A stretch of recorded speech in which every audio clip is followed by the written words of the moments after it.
I'm Barry Spillin, Product Marketing Director for Cybersecurity at Allot, and I'm very excited to be hosting this webinar today. As we all know, cyber threats are continuing to go up. They're skyrocketing, affecting consumers more and more.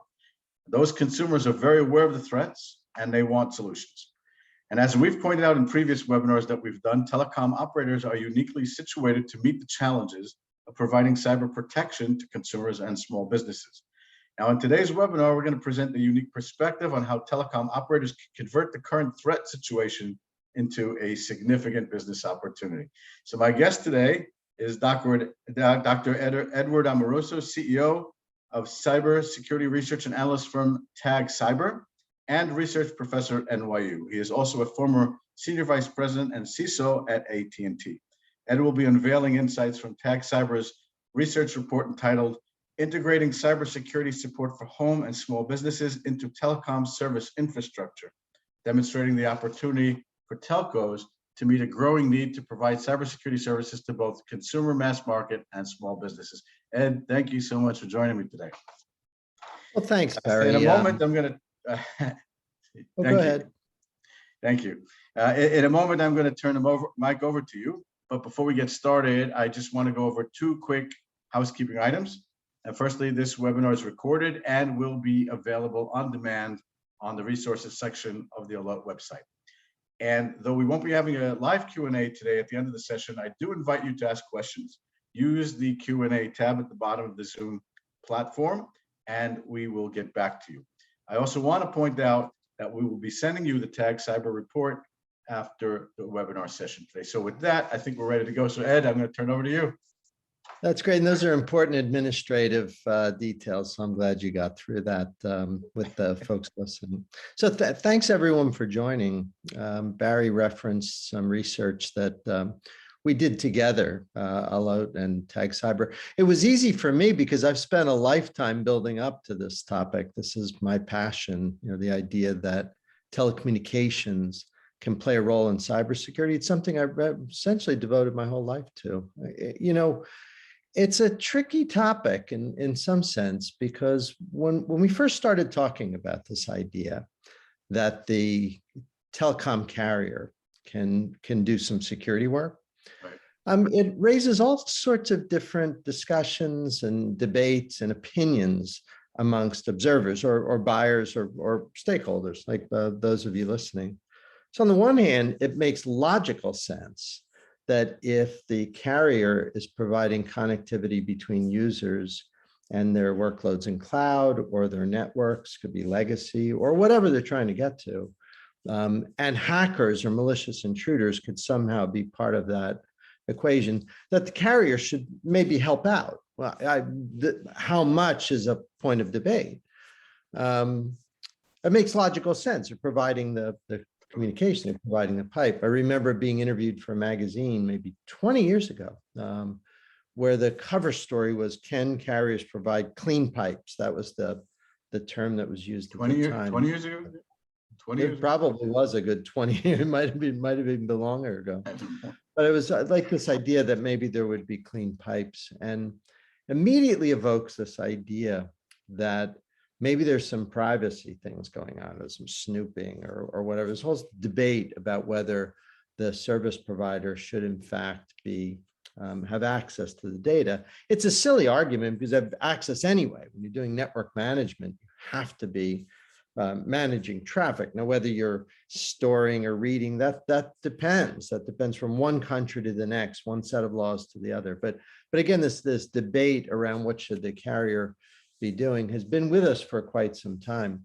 As we're doing this webinar, there is conflict in Eastern Europe, and I think everyone would agree that cyber is going to play a component at some point. By the time you may be watching this recording, it may have already become a much more present threat. It seems to me somewhat inevitable.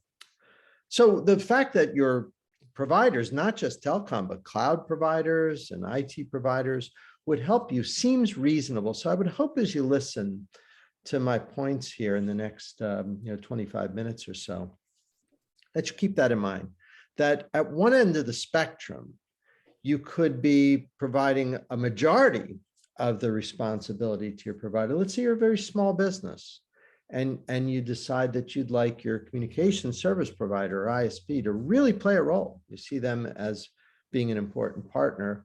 Well, then that's fine. Again, that's one end of the spectrum. Let's say you're at the other end of the spectrum where you feel like, well, no, I really don't want my service provider to do much. Well, even at that end, I think you would agree that there are certain functions that would be natural, like denial of service, for example, could be something that your service provider could help you with. So keep an open mind here. This is not about making anyone uncomfortable that the service provider is playing a role, but rather making you feel like there's a partnership there. And as I referenced earlier, that this has been my life's work. You know, this idea that networks can play a role, and not just as the sort of the playing field for communication, but rather play a security role, could be legitimately viewed as a control, as a safeguard, is exciting to me, because we all have to use networks. There's really no such thing as, you know, getting anything accomplished in the absence of being able to communicate with other entities. You know, so it's in our interest as a community to get this right. So the title here, integrating cyber into telecom, that's sort of the work that we investigated between Alot and my analyst team.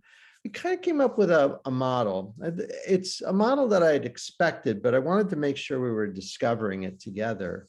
So we started sort of zero sum and tried to look into what's the best way of looking at this problem. And we looked at zero trust and looked at the perimeter model, and looked at client server and looked at peer, all these different things.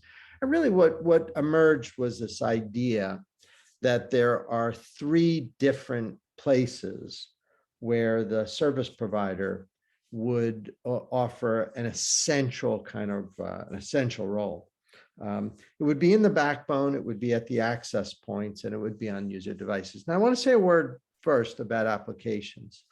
Obviously, that's the whole idea here, right? I think most of you would agree that you define your business in 2022 and beyond more around your logical assets, your workloads, the things that drive your HR and your finance and your business operations and your customer interactions and whatever your mission is. Let's say a government agency. Well, the mission would be your set of applications. So everybody knows that that's ultimately what we're talking about. We're trying to gain access to and protect the application. It's just the carrier gets you there, right? That's such an incredibly important role. It gets you there.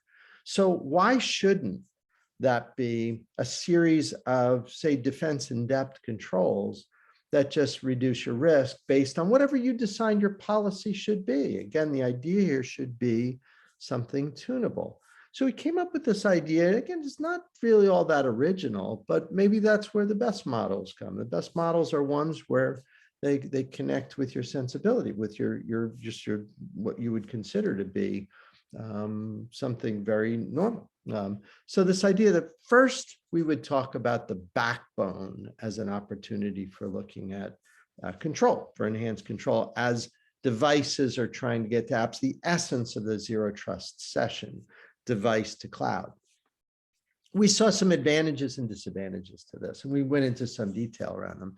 The first advantage is that word integration. I mean, that's something that sadly is overused in our industry, but because it's a key concept, the idea that perhaps as a carrier, I know a lot of you listening work in ISP field, you work for a carrier, the idea that rather than have your customer need to find some way to use connectors or APIs or something to go select a security control and get it somehow embedded into the backbone, or to ride over the top, that's OTT, over the top.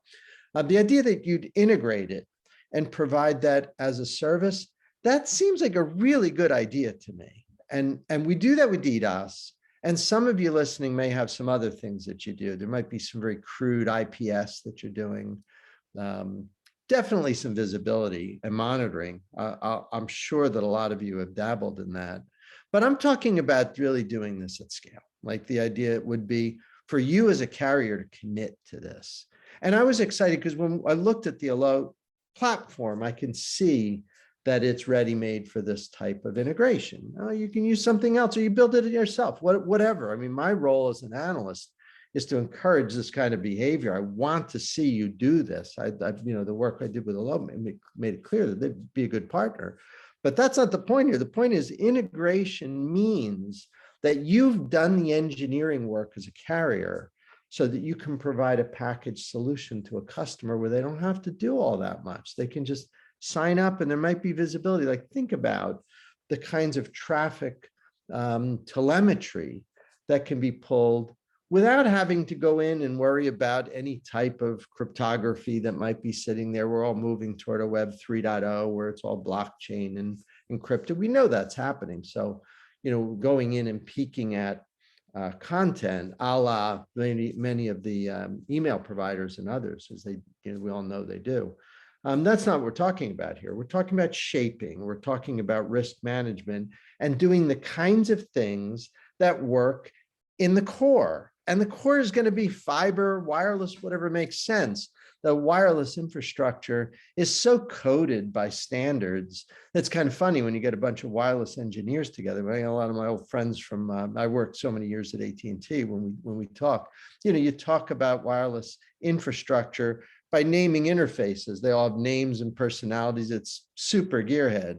But those are the places where you would decide to put some sort of either visibility, mitigation, or response, that NIST cadence of either preventing something, observing something, or responding to something. That's a pretty good concept, and you can do that in the background. Now, the primary challenge from my perspective is that individual users, whether they be small businesses or large, or consumers, homes, families, you and I, we have different sets of requirements. A nuclear power plant has different core requirements than my family and I. We have a different set of things that we're looking to do. Or let's say you work for, I have a lot of experience supporting media companies, like reporters doing different types of things, and also banks. Well, what would be considered completely business inappropriate content for a bank is the kind of thing that's useful for content and writing and research and articles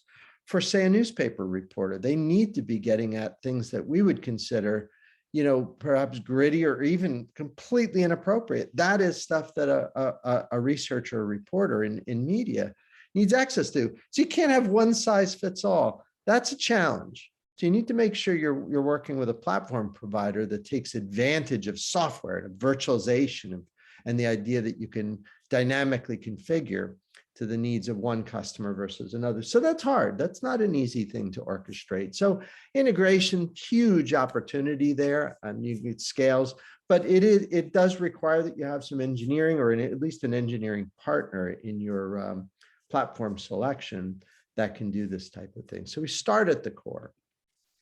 Second part of our model here is the access points. Now, as you'd imagine, you go from a small number to a larger number to an even larger number as you move from the core out to the endpoint.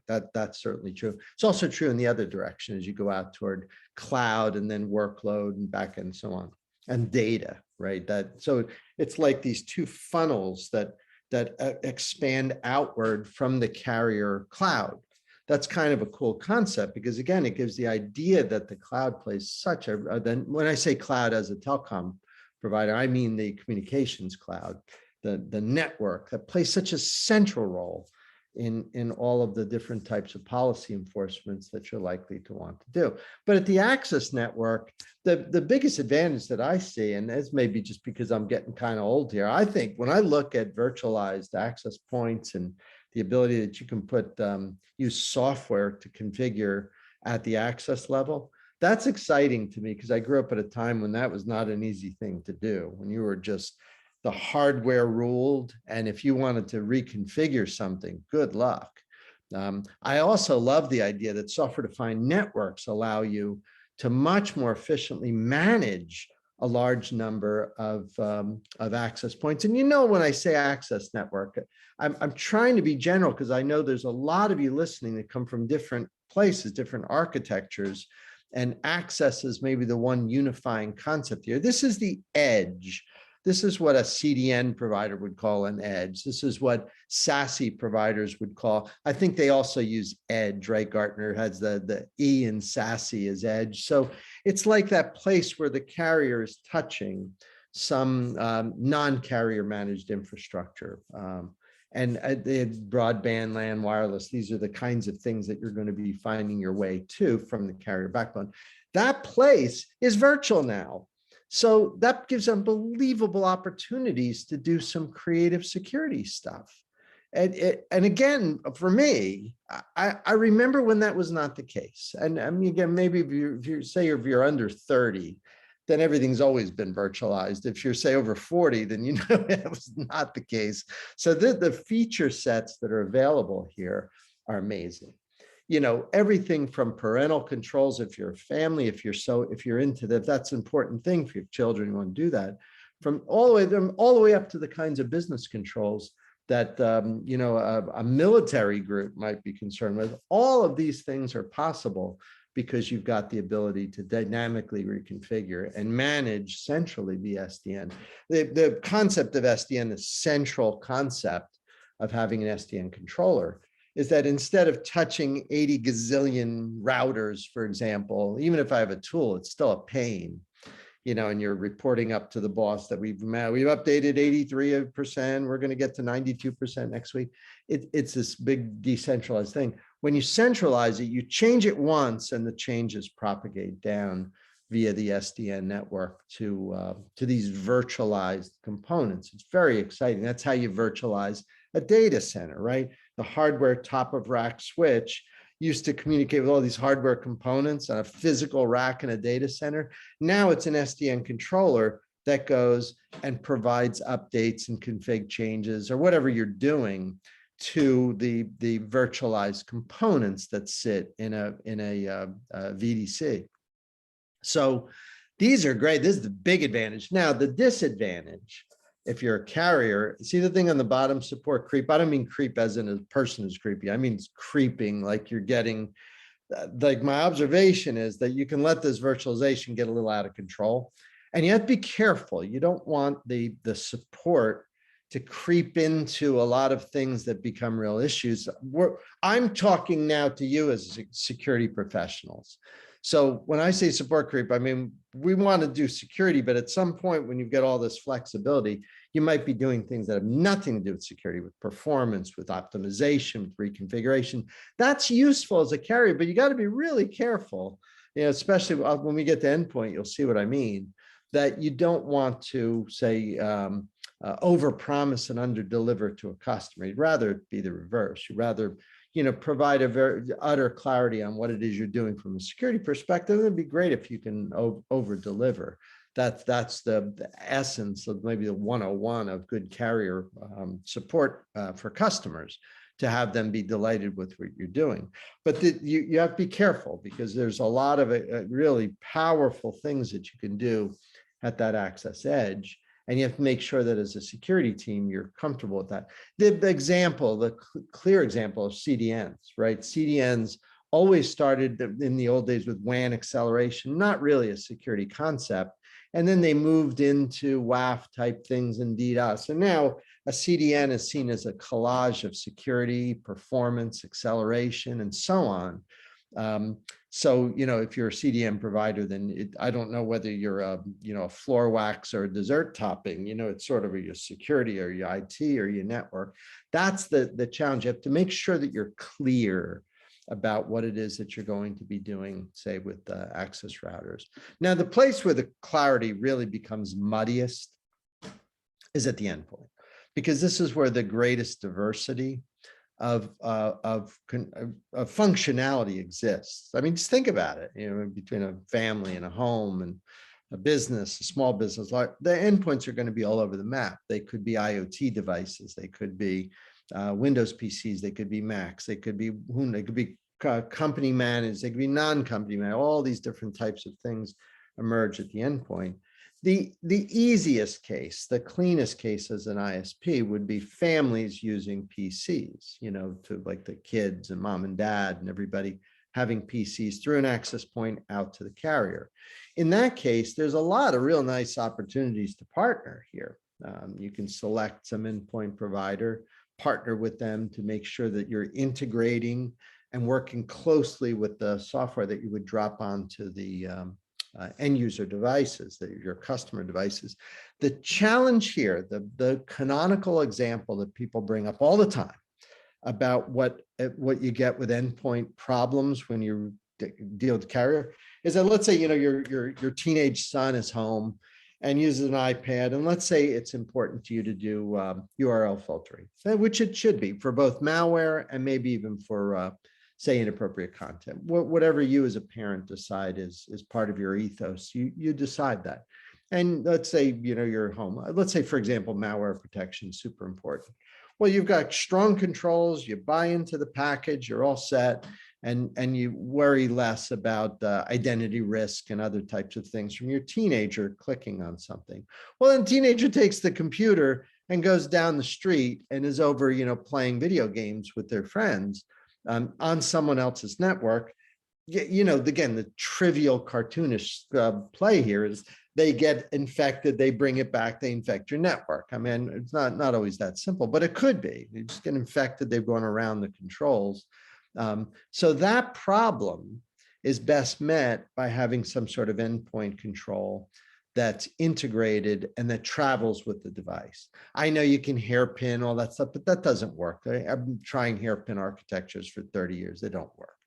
What you want is you want to have some sort of an endpoint solution that makes sense. So between the Alot engineering team and myself and my team, my research analysts, we kind of looked at this and thought, that's kind of a nice, that cadence makes sense, that you have the core, you have the access, you have the endpoint. That should be something that a carrier would put together into an offer and then use that to go carry off into the multi-cloud infrastructure where you're hosting workloads. I'm not saying that, for example, you as a communication service provider don't have a role in the application cloud. I'm just saying you'd likely be coordinating with Amazon or Google or Microsoft or IBM or VMware. These are companies that have very rich offers and do a nice job. It's your job to get your customers there, get them there safely, get them there with an SLA, get them there with confidence that they have a partner, that you're there to help them based on whatever they're comfortable with. So that I really do think is the way I hope the next 5 years go. Let me show you the backdrop here. So this is how, sort of God had intended networks to look in the 90s, right? It was just, you had a data center. God intended, I love it. Yeah, right. I mean, so like when you're looking down on this, we would say, all right, well, the data center is the most important thing. You put the data center somewhere, and the whole game as an ISP was get people, get devices, get connectivity to the data center. That was what we're doing. We're all hiring CIOs, and as a security person, I saw securing the data center as the most important thing because you're putting all this stuff there. When you looked at what was there, it made the hair on the back of your neck stand up. You put like customer information there, all your critical, sensitive kind of data and metadata was there. All the key resources and assets were hosted there. And you might have a primary and a backup, and you did all this stuff, but you're more or less centralizing it. So the carriers made a fortune building MPLS networks that would take branch offices there. Again, MPLS is not for end users like at home, and it's not for your suppliers, partners. It's for offices. It's for branch offices and headquarters. We connect you all up, and there's still a very big business there. So that's use case one. Users had to get to the data center, and that's where VPNs became so important. Carriers like, or technology providers like Cisco, for example, selling you AnyConnect and others is 1,000 VPNs. That one was obviously very popular. Well, that's been kind of clumsy. I'm not blaming Cisco. I'm just saying it's a clumsy approach because you're kind of going back to this perimeter. Let's say you're an end user and you want to go out to the internet, where you're doing that hairpin in many cases. You're on the internet where you VPN back to the data center or to the perimeter, to the legacy corporate network, so that you can go back out to the internet through the corporate firewalls to respect their policy. that just seems completely dopey to go to a place, to go to a place, to get to a place where you started. I never got that. I still don't. So that idea just seems to me to be, in many cases, on its last legs. And then suppliers and partners, nobody knew what to do. So you probably had some sort of B2B connection using HTTPS or VPN or like a IPsec tunnel or SSL, something. You do something to get them safely or sort of safely to an edge.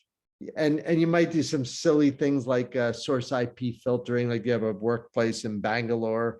You'd get some sense of what the source IPs look like. You have an HTTP connection to an edge, and then they'd have to authenticate using, two-factor or something. Very clumsy, non-scalable. And so this is what we've been doing for the longest time. And you don't have to admit it, but for most of you, this is probably still what you do.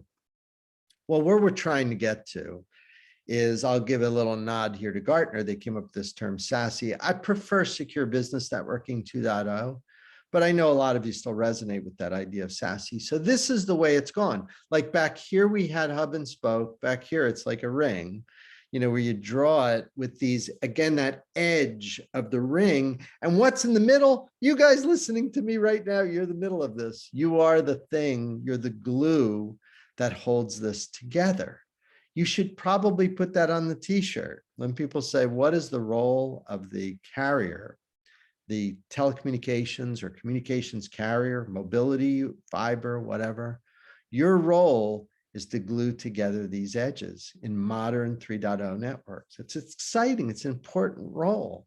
So all the different things you would imagine, you don't even have to be an engineer to think of the security requirements that come with that kind of gluing together of these pieces.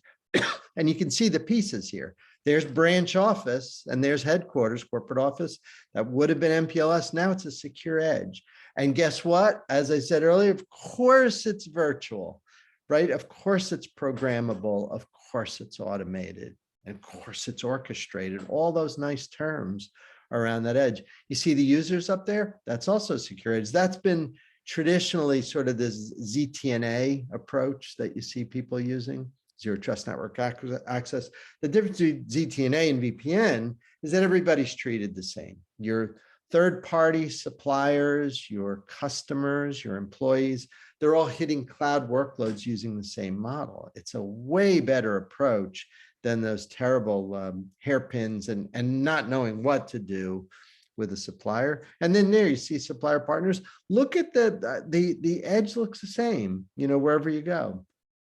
That's the power of this, that it's uniformity. It gives you a common means, not just for doing the networking, but for heaven's sakes, for doing the security. That's my whole message. The message here is that in the core, at the access edge, on the endpoint, you have an opportunity to be an amazing partner for your customers, and you should do it. And look, I'm not going to sit here and do a big commercial for a lot, but I did do the research with them. I like the platform. Take a look, or whatever you think makes sense. Some of you will go off and want to do this on your own. And guilty. I mean, that's always, I'm a computer scientist and developer, so my propensity had always been to try to build this ourselves or to use open source. If you're so inclined, go for it, but it does carry a lot of administrative burden. I'm not against it. I'm just saying that you want to weigh the pros and cons of working with a commercial partner, because when you get a platform, you get the advantage of them doing the technology ramp, doing the technology maintenance. And you also avoid the problem that if your 3 top developers leave and you're stuck with this thing you built, and all the parents of that software have left the company or retired or something, that orphan software creates a very big problem. So let me sort of summarize here. This is where you can reach me, and Barry and I are going to have a little chat here in a moment. But reach out if you have some questions. I know Barry is also available.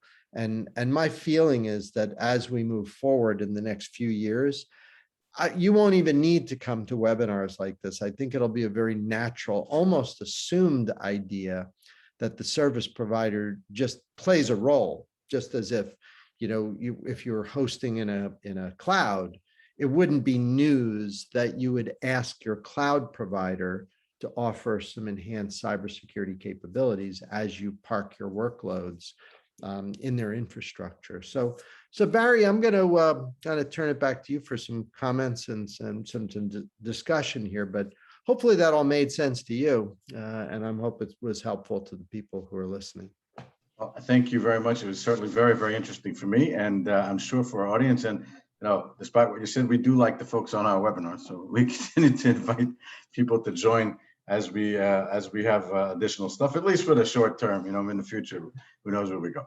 But in any case, I want to take advantage of the fact that with all your experience and you're on this call, to ask you a couple of questions that are a little bit also beyond the scope of what we were talking about, but I think could be very interesting for our audience. Now, one thing, and you kind of alluded to it earlier, or you touched on what's going on in Ukraine. So you've worked many years working with ISPs, AT&T, CISO. I'd love to hear your take on more and more cyber attacks. We hear about it. It'd probably be more. Put us in the context. What's going on over there in the context of the cyber world, and what can service providers do about it, if anything? Well, it's first off, when you think about a nation state attack, whether it might be coming from Russia or whomever, it's an unfair fight for the commercial target. It's just unfair. Let's say you're a small regional bank, or let's say you're a tiny little small business or something. And in the old days, you might have said, well, I'm not going to be a target. But now we all know, because things are automated, that just the fact that you sit on the internet makes you a target. It takes a little time to realize that, but you are a target, whether you've got tremendous assets or not. Just the fact that you're on the internet makes you valuable. Could be a place where I use you as a dupe from which to jump and do attacks, or to park things or whatever. So it's unfair. You don't have the kind of people, because you don't have budget to go hiring a staff of 50 cybersecurity experts. If you sell shoes on the internet, good luck, right? You're not going to have that. You're not going to have the type of investment available to put state-of-the-art cybersecurity protections into your infrastructure. You're just not going to be able to do that. So the only thing that makes sense is you've got a partner. And I always say, when people ask me, they say, who should I be partnering with? I usually say that there's three kind of major components that you should be partnering with. I'll start with two that you may not be thinking of, and then obviously I'll talk about the network. One is your bank. So not the first thing that comes to mind. It makes sense, but it makes sense to talk to your bank, and because there's a lot of nice things that they can do around, if you're a family or a small business or whatever, to protect. Let's face it, we're, as families or as a tiny business or small business, your bank is where you probably keep you reap the rewards of working, and you store it in a bank somewhere. Then a lot of banks and also credit card companies have some useful things that you do. You should contact them and take advantage of any multi-factor that they can do on your accounts, or anything that they can do to monitor. Those are very useful. They're a nice partner. I think it makes good sense. Second, definitely your cloud service providers, wherever you're hosting, that includes SaaS. So if you're signed up you do your HR in the cloud, you do your payroll in the cloud, you do email in the cloud, every one of these providers will have a lot of options that you should use. There's no reason not to. Some of them are even free.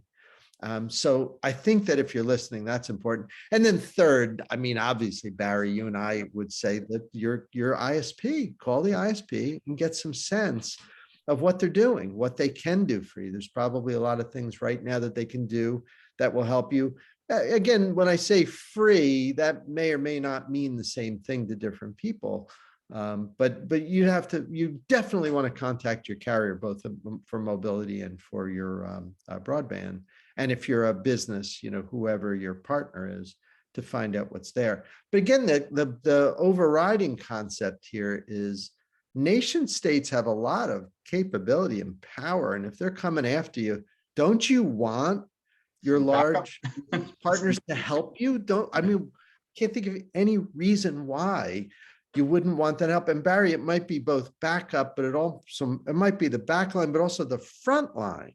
It's not necessarily in the background that the ISP will. They could be a primary partner for you. And that's why, I'm here today to sort of, to evangelize the idea that in our industry, we do get stronger when the ISP takes a more central role and is willing to give customers options. One thing I do want to say, when you do this as an ISP, you do it with the customer. You're not doing it to the customer. You're doing it with the customer.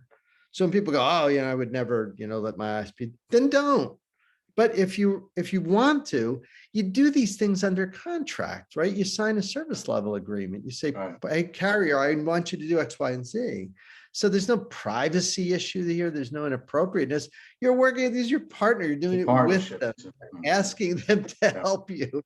That's the idea here. So on the nation state thing with Ukraine, Russia, Eastern Europe, all the things that are going on, I can't think of a better time to reach out, the bank, your SaaS and cloud providers, and definitely your mobile and internet and communication service providers. Reach out, make sure you're taking advantage of what they do, and it'll reduce your risk. Absolutely, good advice. I mean, I'll just point out here that, of course, there's a lot we're seeing, and we're involved with this on a day-to-day basis.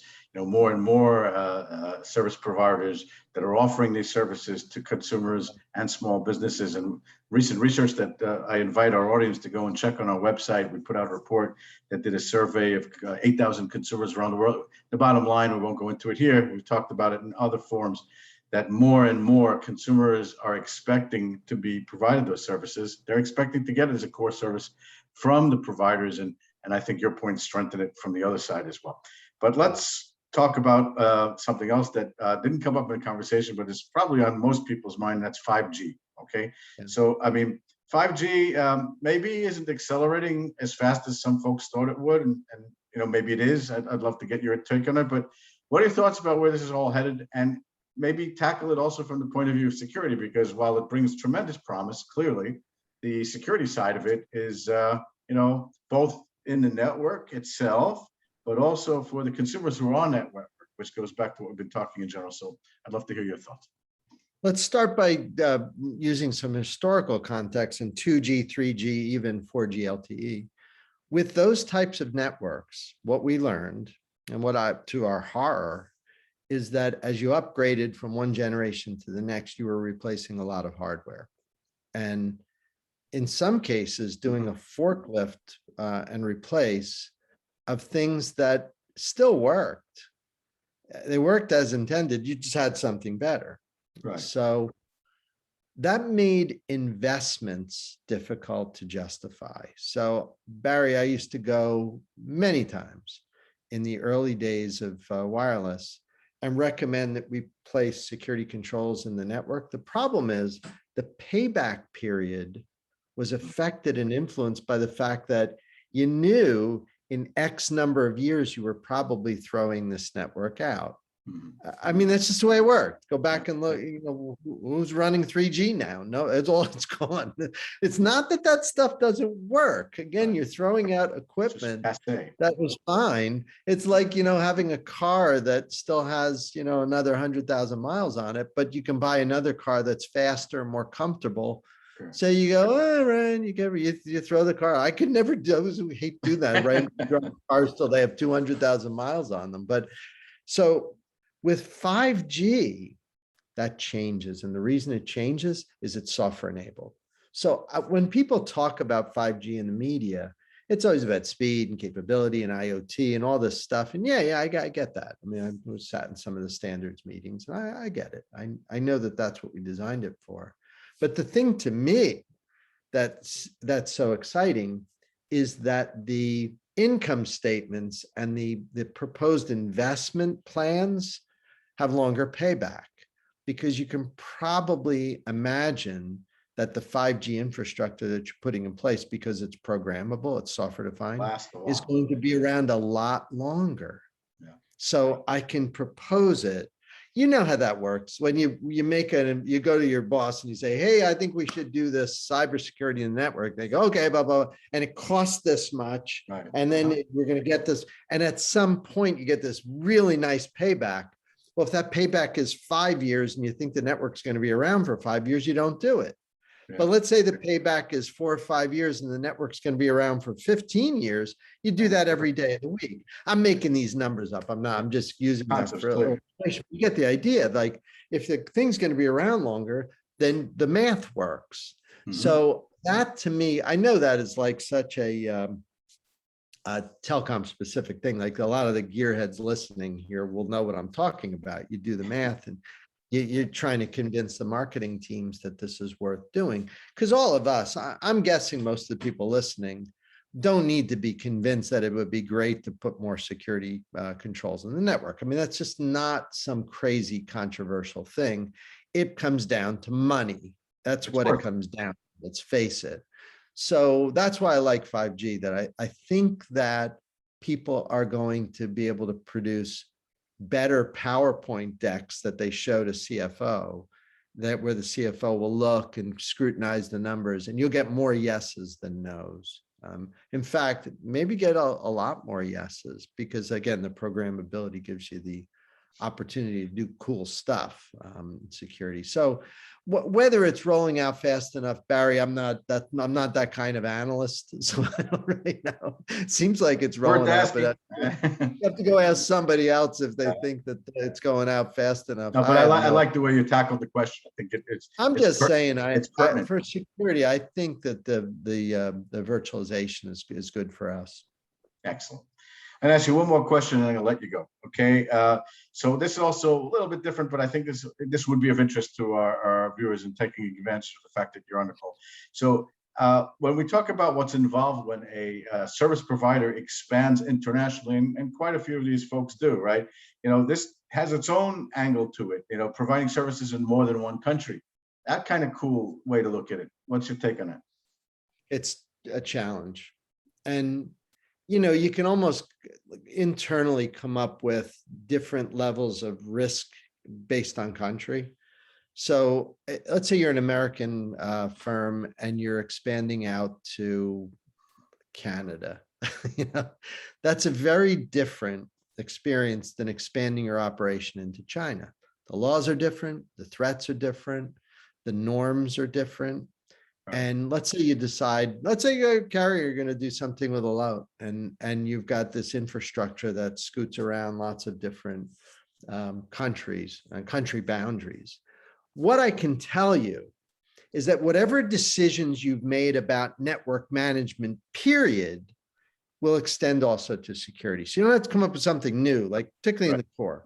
Whatever you do, you can keep doing. Now, so like, let's say we're in China. Let's say you're an American carrier in China. Then you know that there's a lot of Baroque activity, legal, policy, and otherwise, that is involved in that transaction. I'm not going to get into, I'm not a lawyer, but I have gone through it. And it's a lot of paperwork and a lot of transactions and a lot of lawyers scrutinizing, you know, who owns what, who has access to what, that kind of thing. And each country is going to skew it to what they want. All I can say is that as long as you have that, an understanding of that, and you've bought into that, then whatever you do on the security side just should follow. You should follow the same operating model. This is not going to introduce something new. It should just be consistent with what you're doing.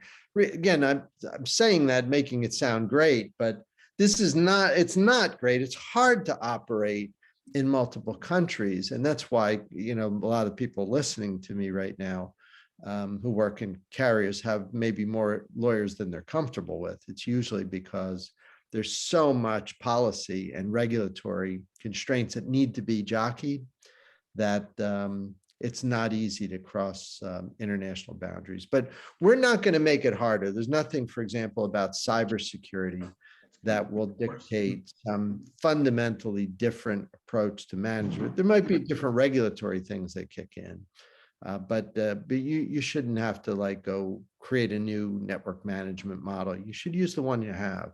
So good luck with that. That's a good question, but it's a hard one. I wish I could sugarcoat this, but you can't. It's very difficult. Honesty is always the best approach.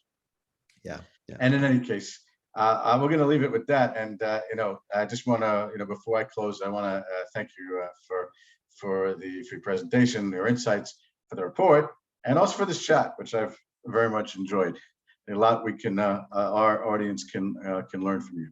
And I urge the folks in the audience to take a good look at the report as well. So folks, as such, we've reached the end of our event today, and I want to take the opportunity to thank Dr. Edward Amoroso, CEO of cybersecurity research and analyst firm Tag Cyber and research professor at NYU, for joining me today. Ed, thank you very much.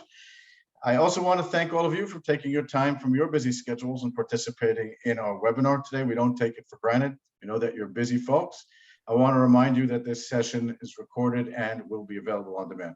Also want to note that we will be sending the report, as I mentioned before, integrating cybersecurity support for home and small businesses into telecom service infrastructure, following the webinar today.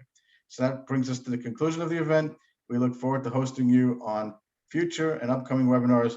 Thank you all for joining. Stay safe and enjoy the rest of your day.